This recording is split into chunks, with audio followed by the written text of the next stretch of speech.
has something special for two-wheeled enthusiasts, debuting the first major electric bike, Honda electric concept of its own, the Honda RCE.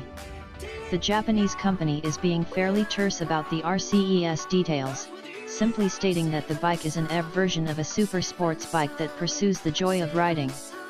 A powerful and smooth ride unique to an EV model is achieved with the 250cc class compact body. The bike looks fairly well finished overall, hinting that the production of such a machine isn't too far down the development timeline, should Honda give the project a green light.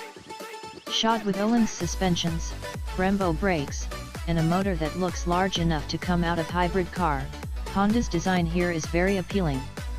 It's hard to say how serious the company is about making an electric motorcycle though, but it does seem interesting is that the bike has an RC naming scheme, is wearing number plates, and has an obvious racing slant with its components. Could HRC go racing electric and Moto E?